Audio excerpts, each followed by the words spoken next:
Welcome to Sputnik, orbiting the world with me, George Galloway. And me, Gayatri. A democratic explosion, unprecedented in British history. That's all. Who knew the long, hot summer of 2015 would provide such epochal headlines as this on Jeremy Corbyn, written by the most significant chronicler of our age, Seumas Milne of The Guardian, who joins us now. Seumas, a very powerful opener to your piece in The Guardian this week. It's not an exaggeration. How come so few people saw it coming? Well, I mean, that is the case. Literally nobody saw it coming, including Jeremy Corbyn. But now it's happened. I think we can see what it came out of. But yeah, I don't think it is an exaggeration because, last week we had, nearly 170,000 people join the Labour Party in one day alone. And that's more than, for example, all the people who voted for David Cameron as leader of the Tory party in 2005 when he became leader. It's almost the totality of the membership of the Labour Party at the time of the general election 3 months ago. Yeah, and I mean, the Labour Party's tripled in size in 2 months, and it's overwhelmingly down to the Jeremy Corbyn campaign. It's something I really think that could not have been foreseen, but it tells us something about the time we're living in, both its volatility, but also the fact that there is a deep revulsion against the existing political system and a thirst for something different. And that was looking in Britain to express itself in some way or another. In Scotland, we know how it was expressed through the referendum, the independence referendum and the SNP surge in the general election.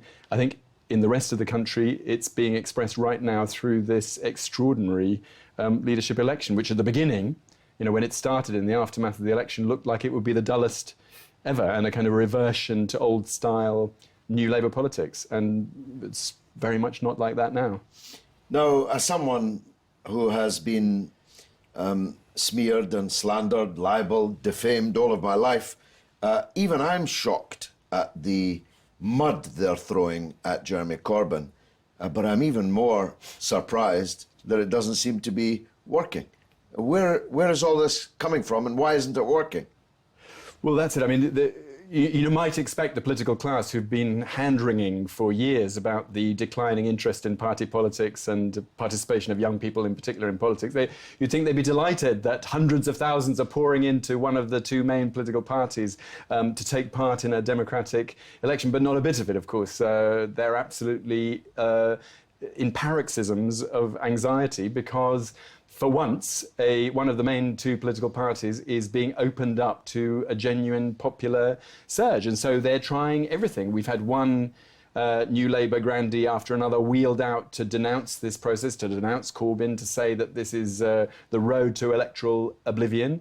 And then when that didn't work, they've tried, as you say, more and more ugly smears against Corbyn for his anti-war stance and because he called for dialogue with Hamas and Hezbollah.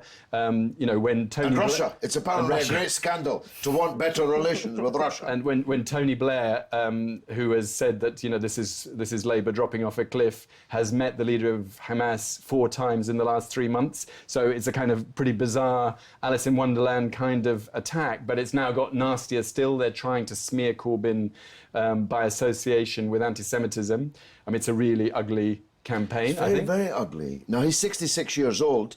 You and I have both known him for the best part of 40 years. The very last thing in the world you could credibly accuse Jeremy Corbyn of is racism. And, of course, anti-Semitism is racism. I think, that the way he is one of the reasons why this stuff isn't sticking. He is so obviously a decent and honest person. He's unspun. You know, he's not a triangulator of any kind. He's been campaigning against racism in all its forms all his life. He's been an indefatigable anti-war campaigner, and people are sick of these endless wars that Britain is involved in and continues to be. He stands for an opposition to an austerity regime which has already failed and is, you know, brutally being reimposed, something that's happening all over Europe. And we're seeing this kind of populist upsurge in different